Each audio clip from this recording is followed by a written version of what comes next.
Y'all already know what it is. It's Tuesday, and it's time to tell the truth. And I am giddy because I got my new glasses and I can see.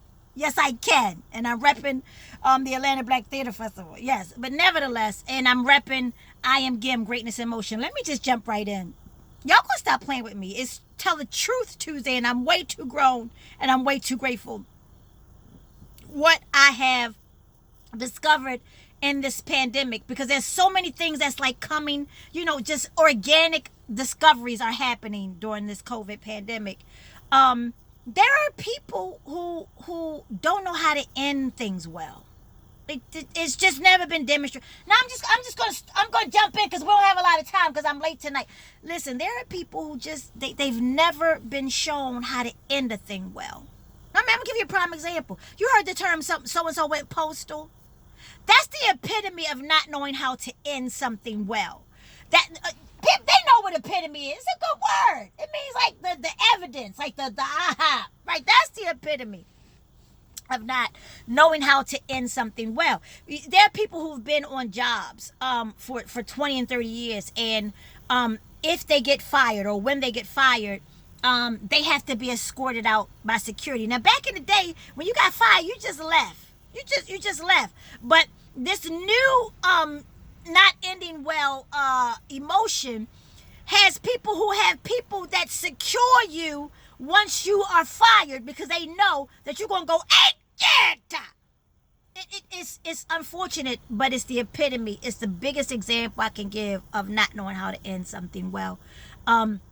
So people get escorted out because they don't know what that person. Like, there are people who have been fired from the post office and came back and shot up everybody in that post office. And I mean, it's not me saying that. It's evidence. That's why they came up with the word going postal. But it stretches beyond a postal worker. There are people who have been in churches for 37 years. And because they are more connected to the identity than the authenticity of their walk, of their faith walk. Now, I'm going to say it.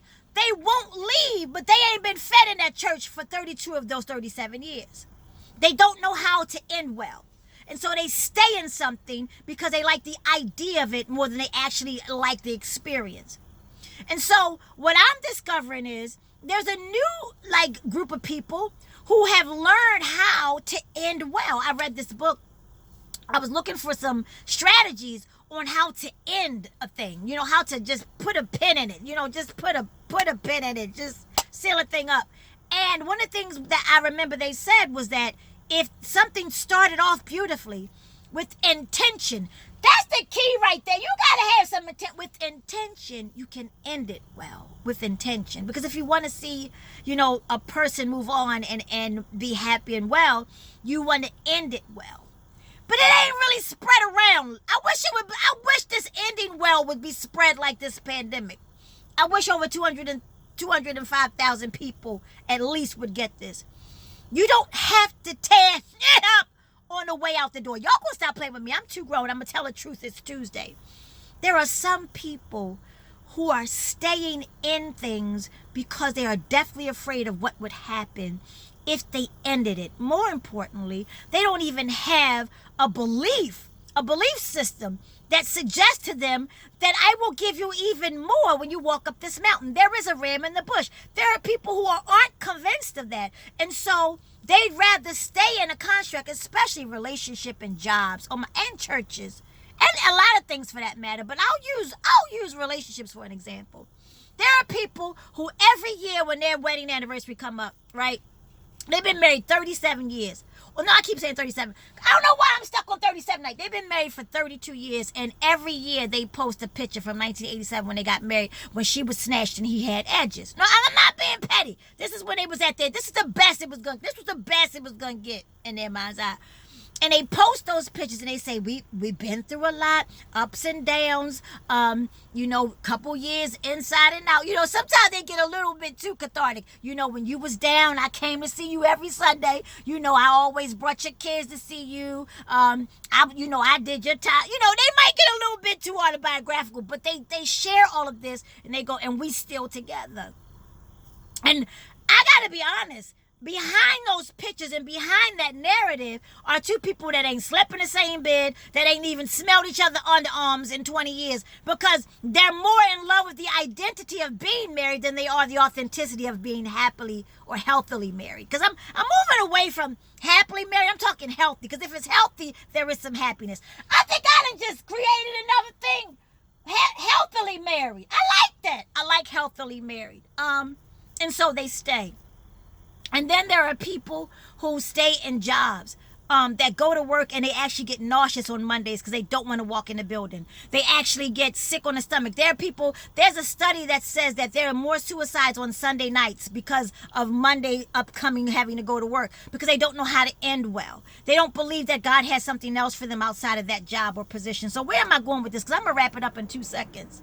Here's the reality. I am convinced that even if nobody in my life, if I've seen no visual aid on how to end well, I am convinced that I will learn by the grace of God and with intention how to end something well. Yeah, I don't think people get it. You don't have to try to put salt on somebody. There's already a wound of this thing ending, right? You don't have to throw salt and create a narrative. Well, he was doing this, and she changed. She a little crazy now. And she fake cuss a little bit, and she doing her. As if that's a bad thing. I'm just gonna say it. Why is it permissible in a relationship when there's I can only speak from a heterosexual space because that's what I know. In a heteronormative relationship, right? And if a man works and he travels out of 30 days, maybe he travels like 18 days or 27 days out of the 30, ain't nobody mad. But if the woman goes for 2 days to a conference, or she getting phone calls from everybody, when you come home, when you come home, when you come home, when you come home, when you come home. I'm just saying it's just a weird construct. And then the woman gets demonized for actually being pursuing of her life's work. But what am I saying? There's a way to end well. There's a way to do that. And while it might not be a lot of example of it, it can be done, but you have to be intentional. You don't have to tear everything up on the way out the door. And you know how people glorify when Angela Bassett burned up her husband's car and waiting to exhale on the way out the door. While it was a great entertaining moment, because I'm sure there's people who wish they could blow some get up on the way out, it's not the healthy choice. Especially when you have children involved, when you have extended family who are vested in you. It's not a good idea to burn up somebody's car and clothes. But I get it. What am I saying? So you can end well if you choose to. In other words, you ain't got to be all on some social media. I wish you well. I believe God for your healing. I hope that you get what you're looking for out here in these streets. What is that about? Pray in your closet where nobody is, where nobody's looking, because your intentions got to be pure to end well. You can't end well because you want to look like you superior. You want to end well because you want to put good humanity out there. I said that. Some good humanity, right? If you guys have not believed that karma is real, I'm going to say this and I'm going to go. If you still don't believe, and I can see because I got my new glasses, if you don't believe that karma is real, look at your president. Look at your president. Look at 45. I don't wear a mask. I got a mask. I got a mask in my pocket. But Joe here, old Joe wears a mask all the time. Joe is always wearing the mask. And he's only got about 10 people showing up at these little coffee houses. I get, 20, 30,000? And you have COVID. You and your porn star, what? You and your wife have COVID. And Joe and Jill chilling. No COVID. None. And then it was like the domino effect. Everybody that was around you got COVID. Everybody that was rocking and rolling with you got COVID. If you don't believe that karma and science and divine serendipity exist, this is a great example of that. What am I saying? I'm saying this.